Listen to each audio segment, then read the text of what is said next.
Webinar designed to provide information and speakers related to the workforce in Alabama.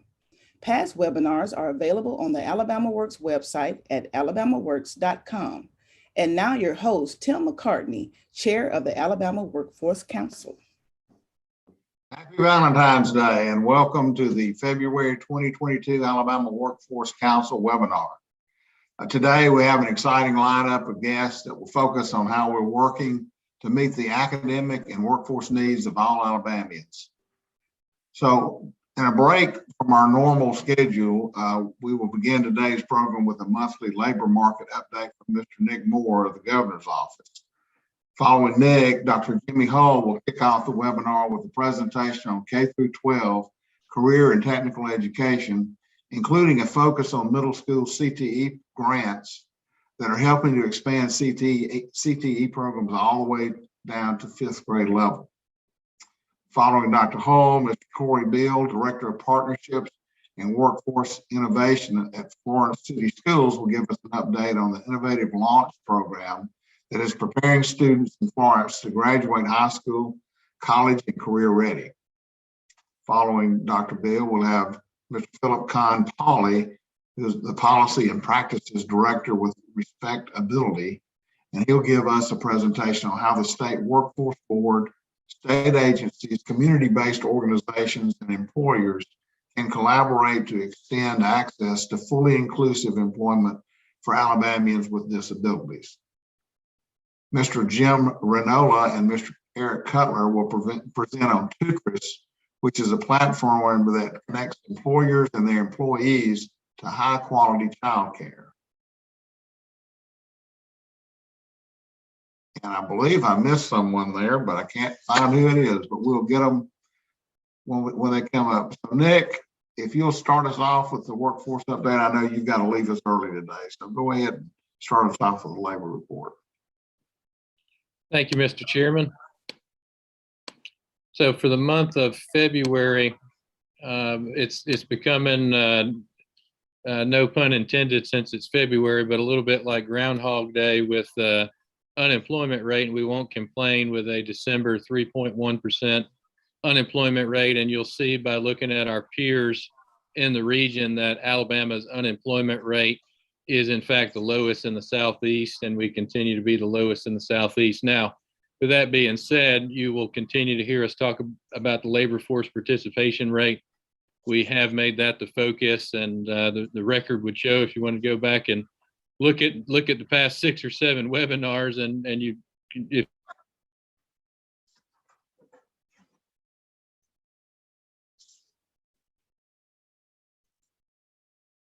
Nick, if you could foresee the future, is certainly the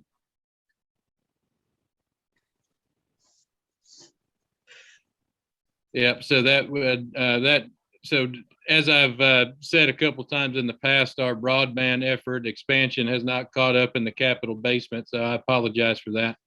I will.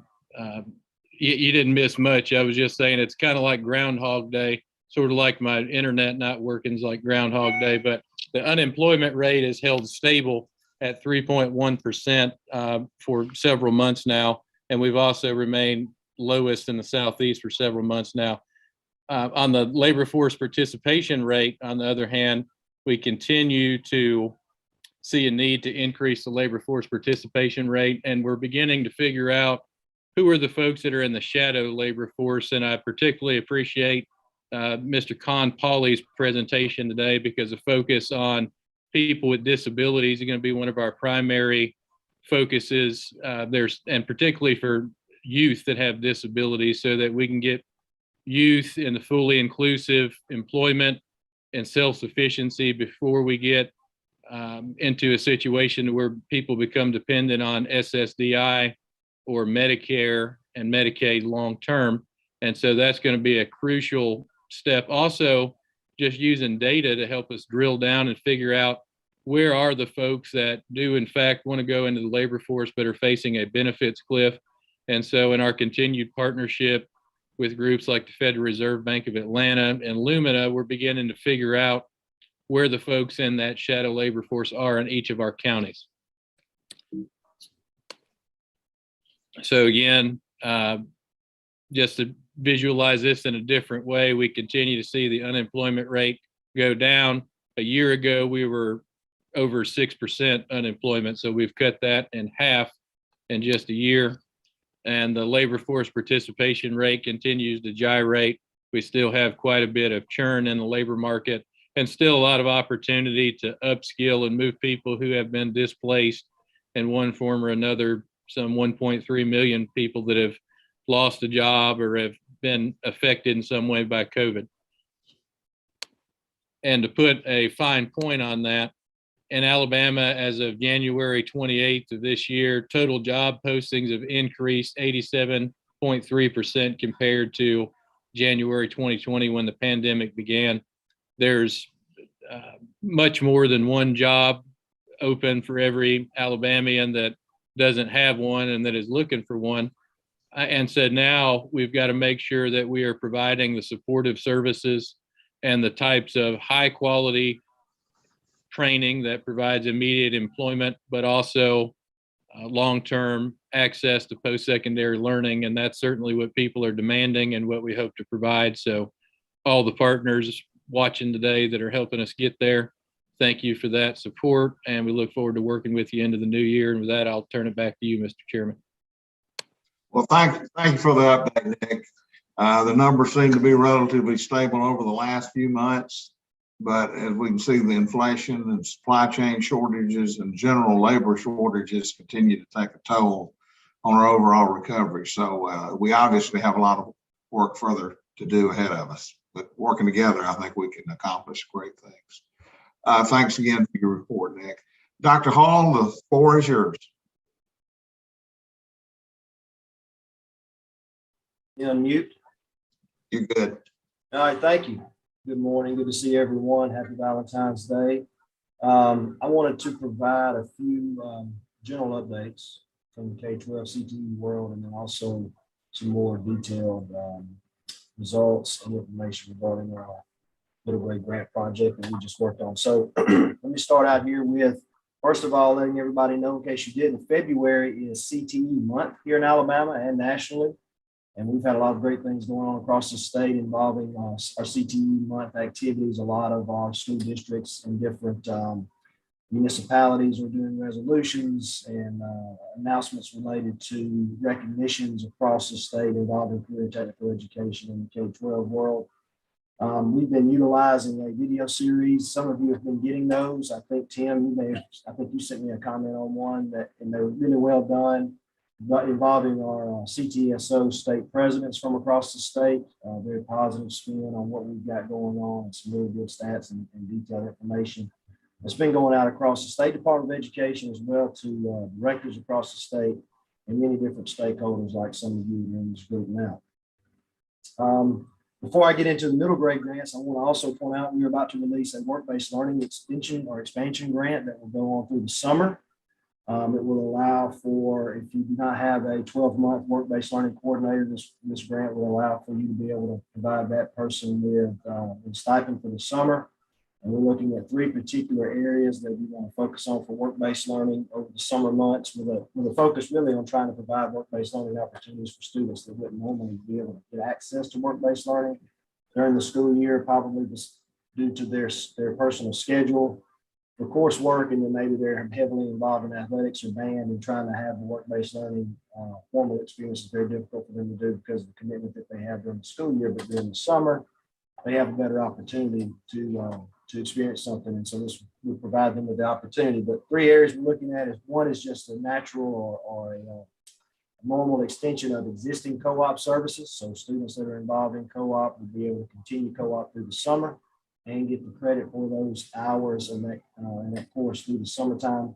Another is an intense and focused, and sort of like what Launch kind of does, where it's a very focused and like an internship mentality, where the student is heavily involved in their CTE program, very committed to pursuing that post high school, either through 4-year or 2-year college system or straight into the workforce, where we're looking for opportunities to help school systems build those relationships through work-based learning. And then the third area that we really want to focus on is our non-traditional group or special ed students, and trying to help find them ways to provide them with authentic work-based learning opportunities across the state in ways that it can be difficult to do sometimes during the school year. We can provide them with more support and more focus on them to make sure that they're able to get the experiences they need, special ed students in a work-based learning program over the summer. We're also releasing a cyber technology and drone grant for JROTC programs across the state. Both of those applications for work-based learning and this drone grant for JROTC should be released any day now, honestly.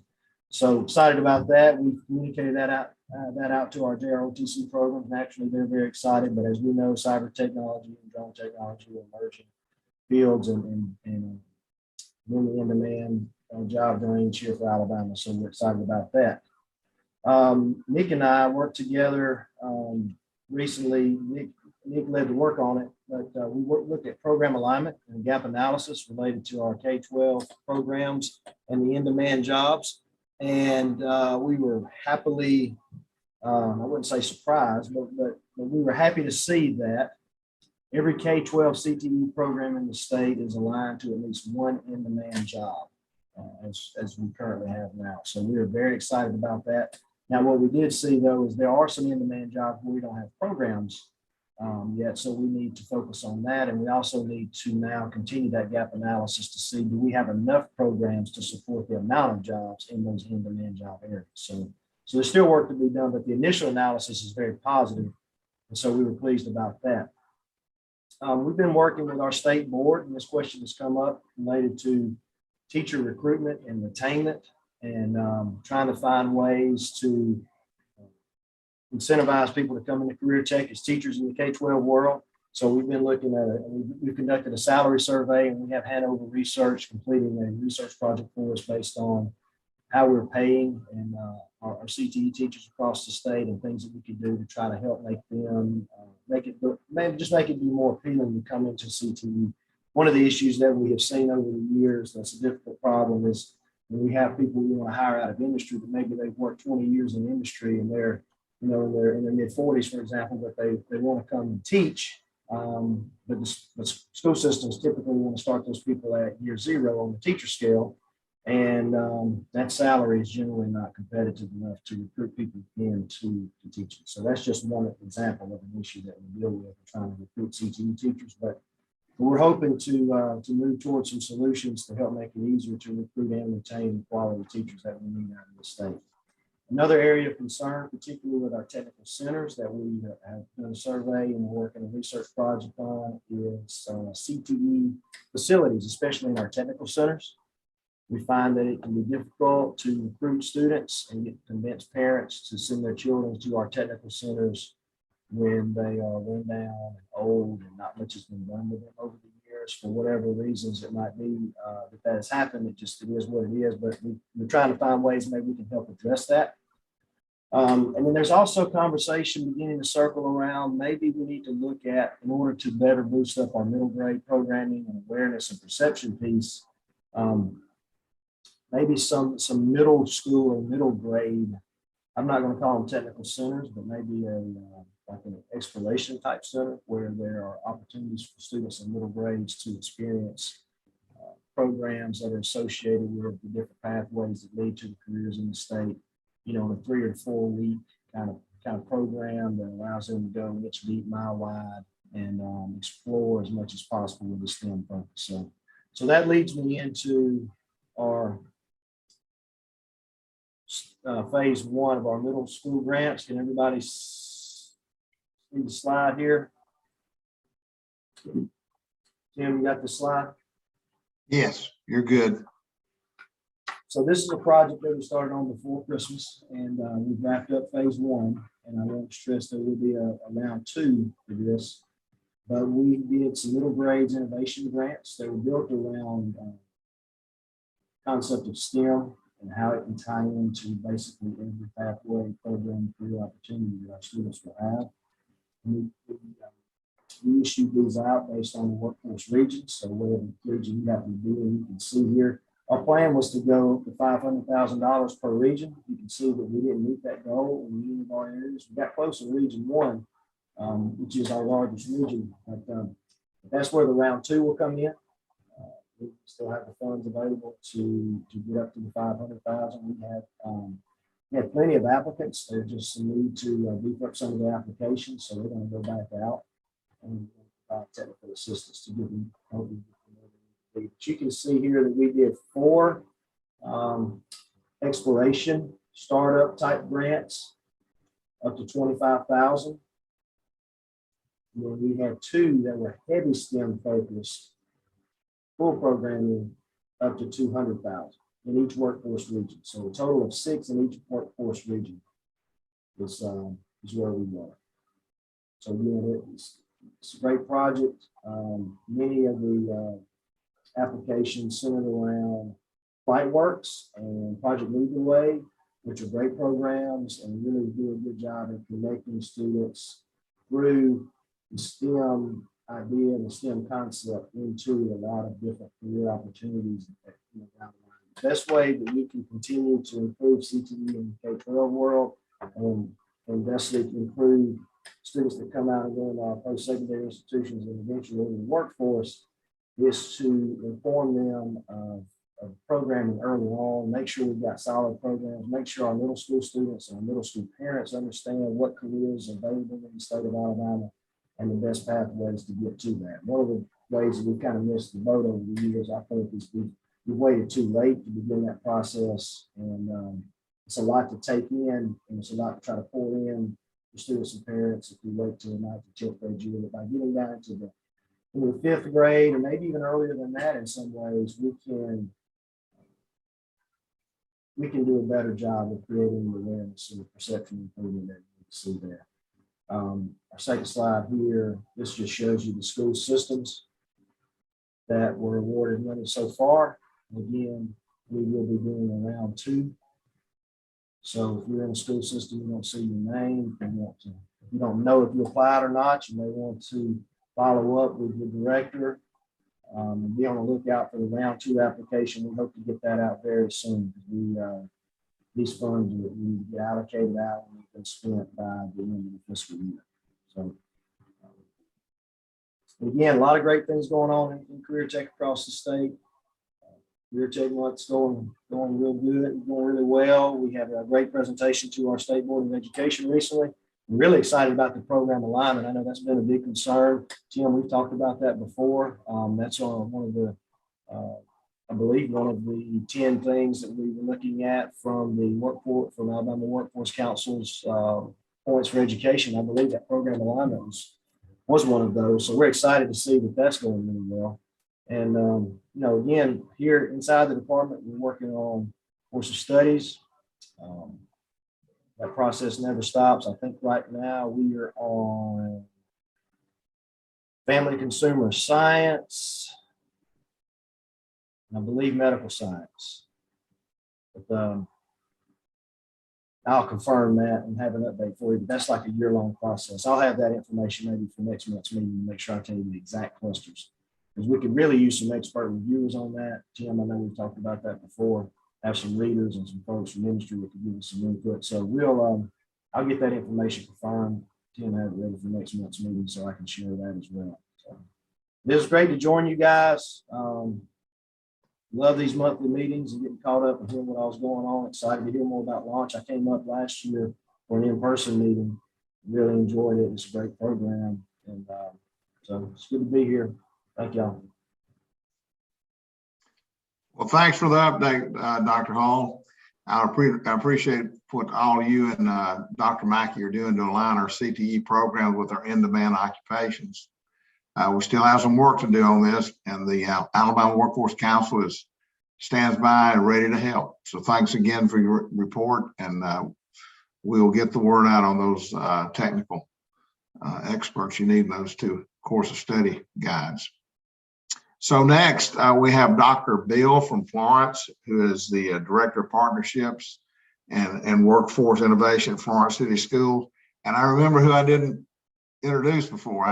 It was Lane Rinks, who's the CTE Director from Florence, who's joining Dr. Bill. So sorry about that. Something bothered me. I didn't have my notes right, so but that's what hit me. Thank y'all and for joining us, and the floor is yours.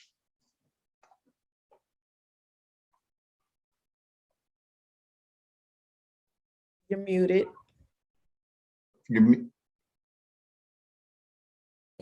That's my fault. Sorry. No problem. Let's see. For technical difficulties. But anyway, Tim, we appreciate the opportunity to be here and share a little bit of information about what has truly been a significantly impactful program for our community and our students and our school system. And that is our launch program. I appreciate Nick asking us requesting us to speak. He was our speaker at our dinner event, which was a couple weeks ago. And I think he will tell you our community really got behind that. I think we filled the place, and just a lot of positive energy around what we're doing with launch in the community from our stakeholders and school system, and of course business industry. When we set launch up, basically what it is, we wanted to create a program that was proactive in thinking and innovative in how we function. So we focus on career paths, and the students communicate to us through an application process a career that either they know they want to go into post high school, or they think that they know what they want to go into post high school. And what we do is we set them up business industry placement transitions. A lot of people say, well, you guys have got a lot of partnerships. We've kind of transitioned our thought process. These are not partnerships as much as they are developmental training transition experiences. So we've been fortunate to build, I think we've got 109 business industry partnerships now, local and out of the area. We've got a couple in Huntsville, one in Nashville. So what we want to do with launch is we want to integrate, we interview, and then the business interviews after we do, and then they make the final selection. But we integrate them into that specific area, that career pathway, if you will. And from that point, we want to train and credential through dual enrollment, through our workforce credentials, partnerships with University of North Alabama, Northwest Shoals Community College, because we want to equip them with the knowledge, skill set foundation that they're going to have that maximizes their effectiveness as they transition out from under Florence High School's roof. I think we've about got covered every career path that I'm aware of. And I know the landscape is changing from year to year with different opportunities, but we have education, healthcare, engineering, architecture. We've really transitioned over the last couple of years into the trades, welding, electrician, pipe fitter. I had no idea how much income can be generated through those career pathways. We've got a partnership with Elite Medical as one of our largest partnerships. They've got engineer candidates as well as machinists. There's a high demand. You mentioned, I think it was Jimmy that mentioned high demand jobs. A machinist is a high demand job that can generate six-figure income. And we've started exposing our student base more to that transition role. So, that's what we've learned also with launch. A lot of kids need exposure related to what opportunities are out there and that correlate to different incomes. This is the lifestyle that you can expect to have with this particular career route. So, and then from that point, they're mentored, they're trained, they're developed in those workforce environments. And then what we do post high school is make sure they're on a college career trajectory, basically taking them from A to B to C, ultimately is a career outcome. As I mentioned, we had our dinner a couple of weeks ago, and people in our community have just really reached out to us since that dinner. They're charged with this. We've potentially added 8 to 10 new partnerships just off our dinner. People telling us they had no idea how large of a scale program that this is. We had a meeting last week with administrators at North Alabama Medical Center, and they are rolling out the red carpet for launch. They want launch candidates in every field: radiology, respiratory, HVAC, accounting. And what they're willing to do is they're willing to incentivize them through scholarship money, $2,500 a semester for every student. If that's the career field they want to go into, and incentivize them to stay. Because what we're learning through launch, the workforce is starting to come to K-12. They're starting to target K-12 because everybody's looking at how to create a talent pipeline, if you will. So we're giving them confidence that you can start 11th and 12th grade and become a talent producer, invest in them, train them, teach them. Then you've got a really strong employee by the time, they're 20, 21 years old, that's likely going to stick with you. So it's a win-win-win outcome. And one of the administrators at NAMSD looked at us and they said, every high school in Alabama needs to be doing this. And we could be pioneers in this at the state level. This can put Alabama on the map.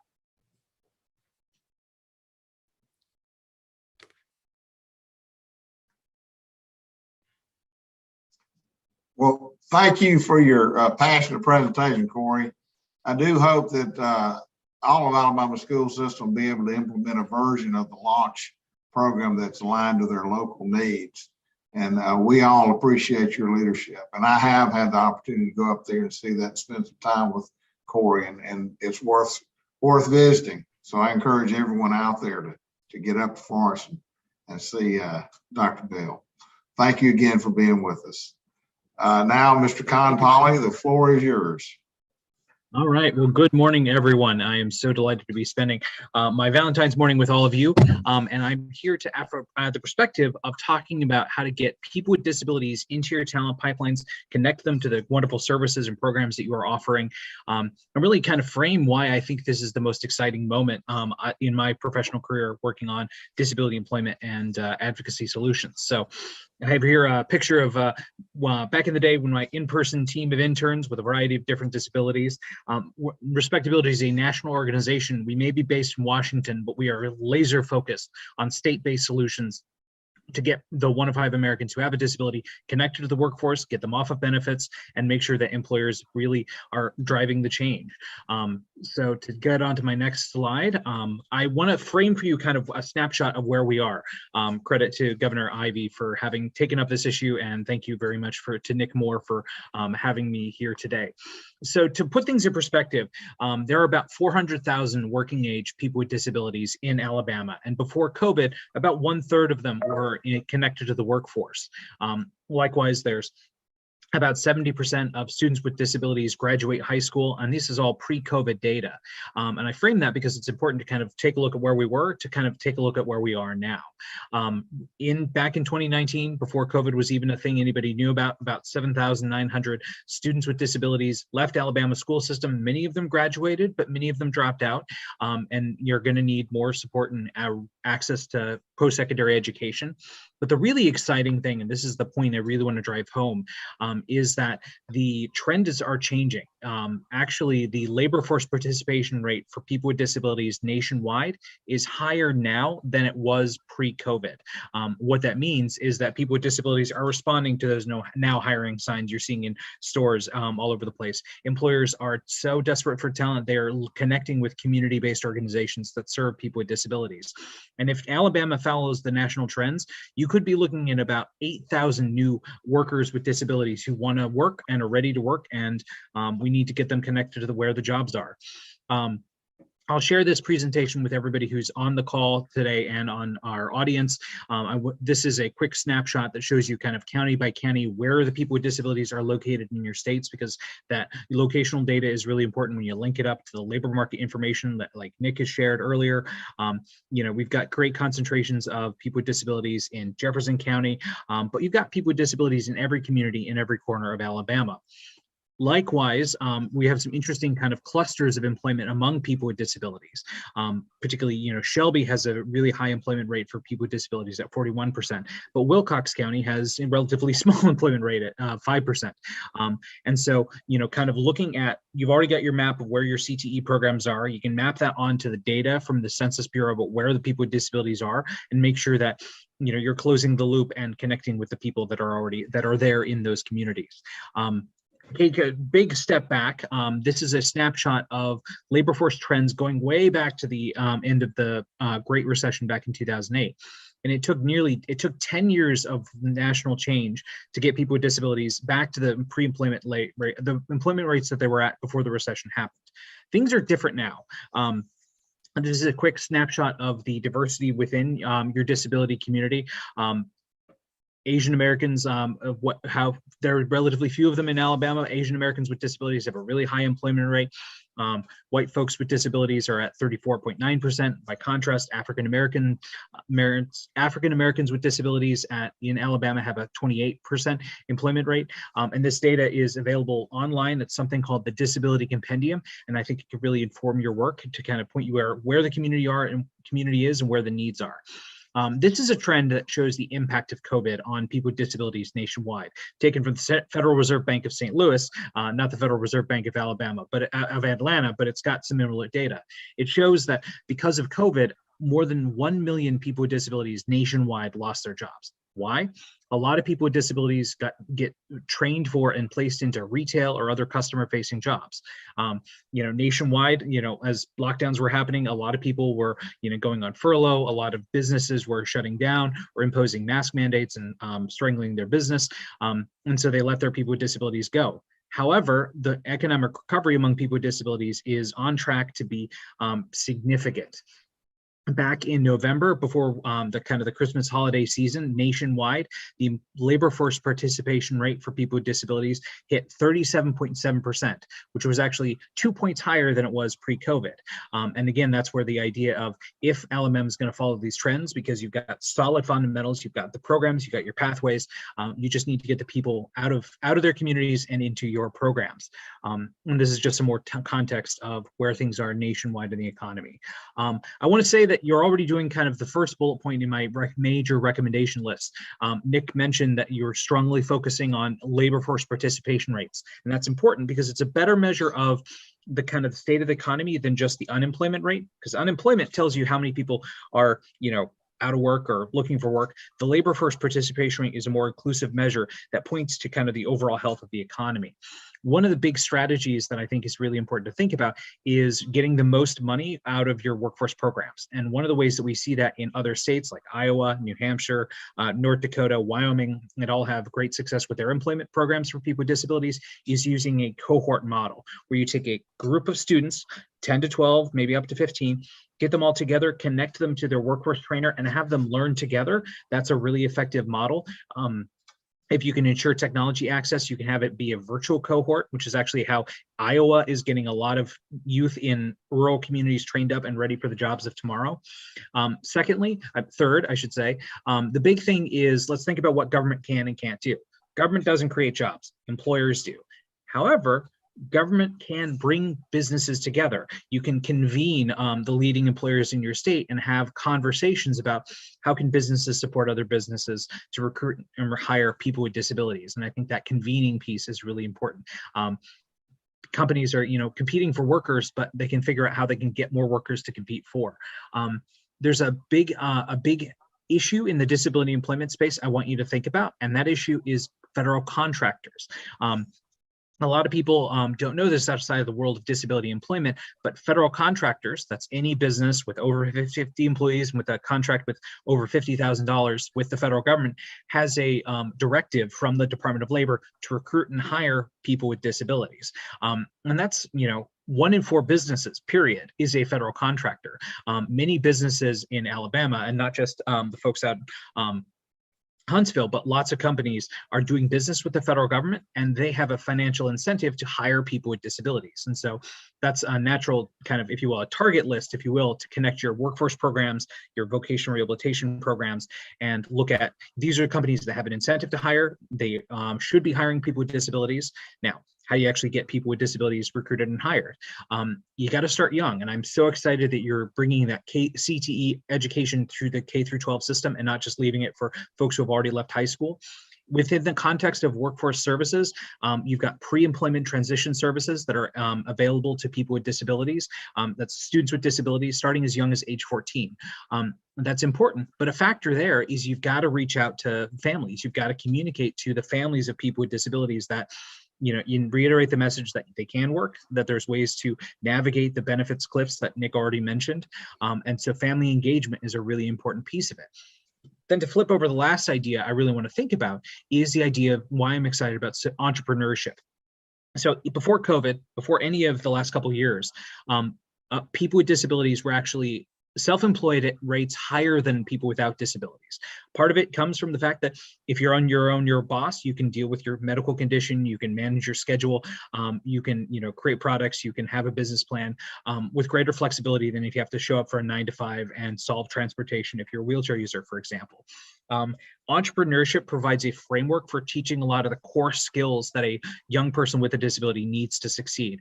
If you can train people in entrepreneurial thinking, in middle school, or in that kind of framework, it can give them the soft skills and give them a perspective on where is the labor market and where can you actually find jobs and where can you find those career pathways. And so there's a lot of resonances and synergies between many of the different programs you're working on. You just got to connect to the communities where the people with disabilities are, which is every community, and leverage the power of those connections to help people with disabilities enter the workforce and really give back. And we'll really see the long-term effects of getting people with disabilities keeping them out of the benefit system, keeping them in the workforce, and meeting the labor shortages that are shaping the economy today. So those are my slides, and I'm so delighted to be here with you, and obviously here to answer any questions, and I'll make sure you get my contact information as well. Well, thank you so much for that informative presentation. I want to encourage everyone to go and visit the Respectability website to read the full testimony that was submitted to the State Workforce Development Board back in December of last year.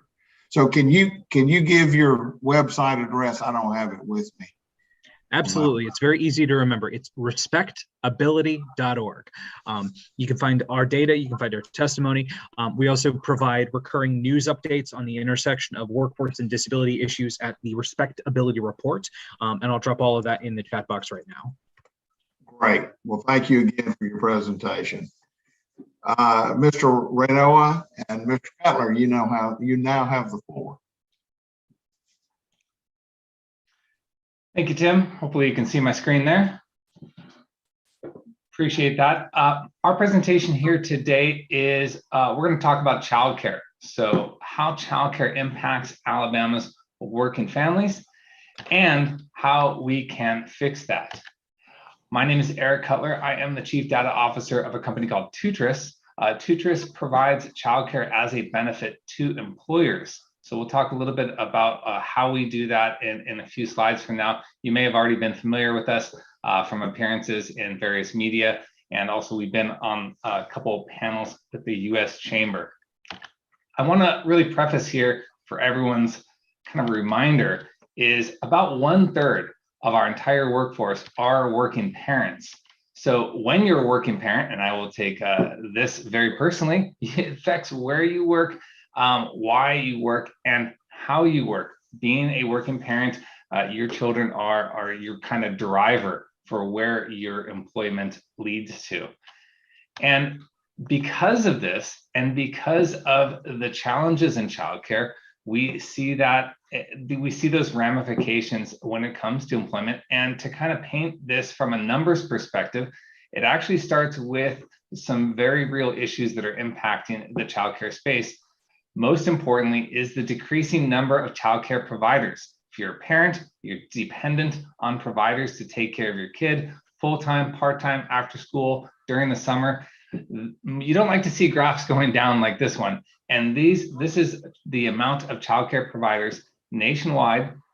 This is a trend that every state, including Alabama, sees, and it's been decreasing year over year. So what does that mean? That means the childcare industry has been contracting, less availability for working families to use available childcare. This impacts all working parents, in particular women. So what you're seeing on this graph on the right-hand side here is what happens when men and women, fathers and mothers, are looking for employment. When they find employment is the darker blue. When they don't, when they find childcare is the darker blue. When they don't find childcare is the lighter blue. As you can see on the right-hand side, very nominal impact to fathers. But when it comes to mothers, almost a quarter of all working moms looking for employment, when they're unable to secure childcare, it means they're unable to retain employment. Even when they find childcare, that 89% number on the far left side there, they're still not always able to secure employment. Why?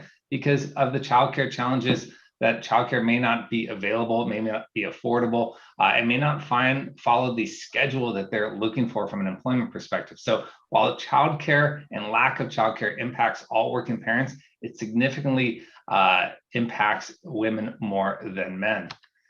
So we like to talk about this as the kind of the snowball effect.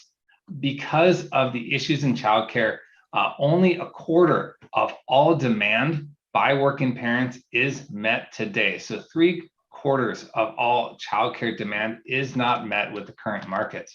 That means we see a lot of working parents exit. Nationwide, that's about 2 million every 3 years of parents exit the workforce altogether due to lack of available childcare. Really big number there. That leads to, again, nationwide, almost a total of about $13 billion, the impact of American businesses directly when it comes to childcare, and a further snowball, the impacts to the economic side, to working parents' pocketbooks, to taxes. That all leads almost to a $60 billion impact, all due to the lack of available childcare. So a really big challenge here for working parents. Let's swing back to them for a second here. About half of working parents, 45%, experience childcare challenges that impact their work attendance. And on the little pie chart on the right side here, we see 9 business days a year average these working parents miss due to lack of childcare. And when you contrast that against sick days, right, you've almost got working parents, half of all working parents are out almost 3 business weeks a year, in between 5 days out sick, which is the national average, and about 9 days due to lack of childcare. There's a little asterisk there. This gets even worse when little Billy is in elementary school. You actually add an additional 4 days there. Any parent that has a child in elementary school can probably attest to the complexities get a little more complex when they start getting let out in the middle of the day. And this ultimately leads to more absenteeism you see in the workforce. Oh, by the way, not even pictured here is 65% of all parents are late or leave early due to childcare issues. Again, and any working parent probably knows why, right? There's a whole slew of issues that can make you late to work or have to exit a little bit early to pick up your little one before that daycare closes. So all of this is really ultimately impacting, as a business owner, your bottom line when those working parents are unfortunately absent. And again, you're already seeing that with sick days, and now we're seeing it in the due to childcare. Speaking of sick days, let's compare healthcare to childcare. Right now, businesses spend up to $20,000 a year per employee on their healthcare and healthcare benefits. So how much are businesses, again, they're spending about $20,000 a year, 5 days out sick on average for employees. You're, as a working parent, missing sometimes 9 to 14 days out there. How much are businesses spending on childcare? We're really very little. Most businesses, less than 7%, offer some sort of childcare assistance. Most businesses don't offer much of anything, despite how much it impacts their productivity, their workforce, all of those very important things. Businesses are incentivized.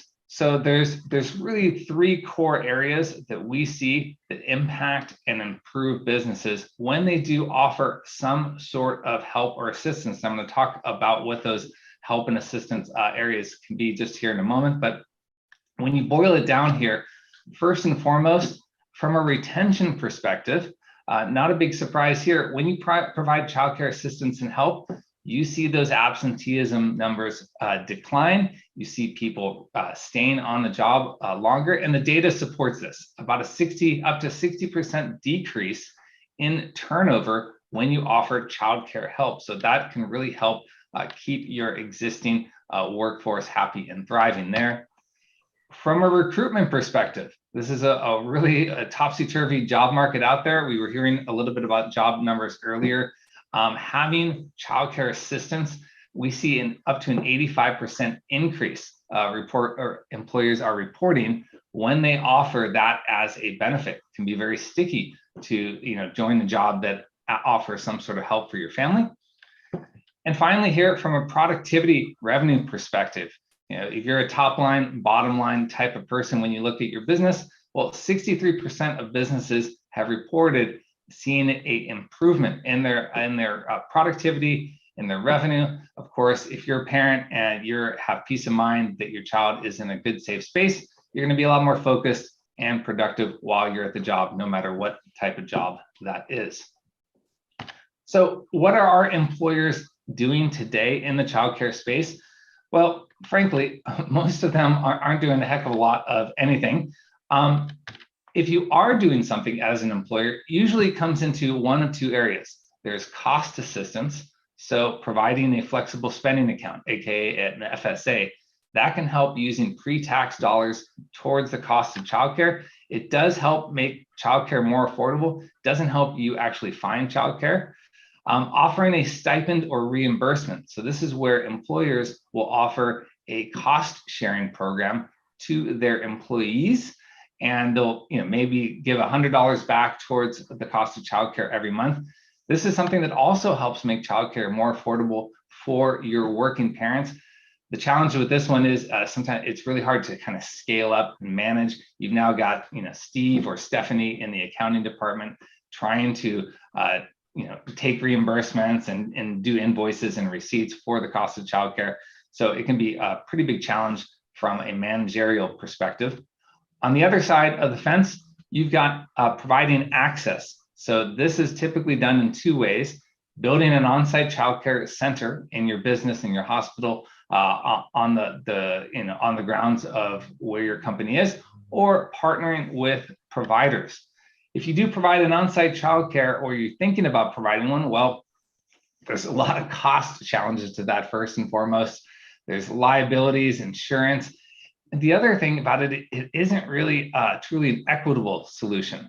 So if you're a hospital, well, chances are you can't run this childcare center 24/7. So the folks on the second and third shift aren't going to benefit from that.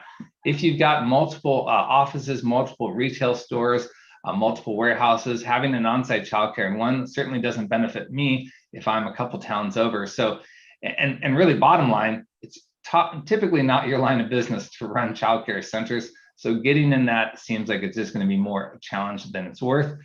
Partnering with childcare providers is typically another area that a business may look for. Again, that provides a whole litany of challenges, mostly around having an equitable solution. You really need to have a lot of childcare providers that provide availability to every single one of your employees. And that typically doesn't always satisfy everyone's needs there.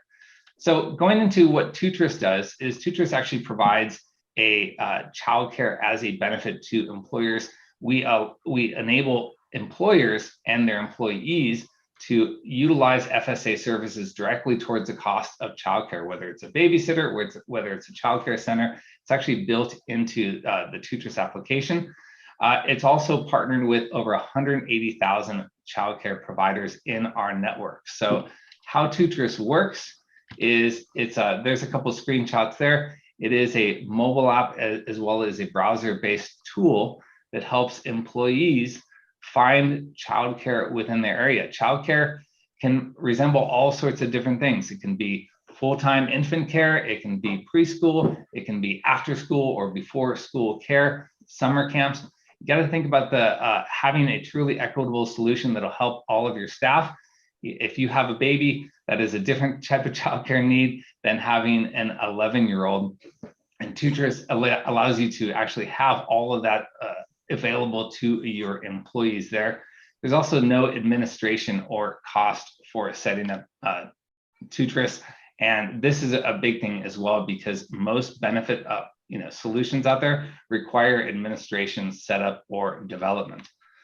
So kind of in a nutshell here, Tutris allows your employees to use the service to find and vet and communicate with childcare. This is a really big challenge for parents. Just to find a childcare provider can sometimes be 80 or more phone calls. I don't know if I made 80 phone calls, last year, an entire year. That's a lot. That's stressful.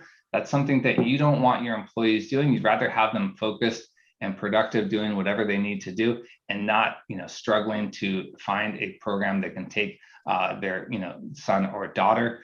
And when you have childcare coverage like us on a nationwide platform, you have 180,000 childcare providers to choose from. That includes those dedicated caregivers that come to your house. That includes summer camps, before and after school care. This is, by the way, kind of on a side note, this is completely free for Alabama's childcare providers to use. So by providing a childcare benefit that ultimately drives your employees to childcare providers across Alabama, you're actually putting monies back into the pocket of local communities. Childcare providers are businesses too, right? Those are, many of them are micro businesses, entrepreneurs, but they with that money in their pocket from childcare, they're going to put it right back into the local economy. They pay taxes, et cetera. So it's really kind of a nice circle there by providing any sort of childcare benefit or solution. Bottom line here is many businesses, almost all businesses, have some sort of healthcare benefit plan. You spend a lot of money on that. You still have employees out sick. You have working parents that are having childcare challenges today. They're on average, again, can miss 9, 13 days or more every year, yet you're not spending any money on that. Childcare has the highest ROI, return on investment, of any employee benefit. If this is of any interest to you, there's my contact information there below. Love to be able to help out your business. Finally here, thank you so much to AlabamaWorks. I love seeing associations and chambers like Huntsville, Madison County Chamber there, AlabamaWorks. And also I love hearing, from Nick and the Lieutenant Governor's office there. It's great to see states like Alabama take working with employers seriously, take policy seriously, and bring on new partners, new initiatives, and new areas where businesses can kind of optimize what they're doing. And that ultimately will help our local, state, and national economy grow. Thank you. Thank you so much, Eric. Really appreciate that information. What you say rings true with all the surveys we've run in Alabama. The two of the largest holdbacks from people getting work in Alabama are transportation and childcare. So it's true nationwide, it's true here. So thank you for getting that information to us. And I hope employers listening today who need innovative childcare solutions will be in touch with you soon to learn more. Thank you, Tim.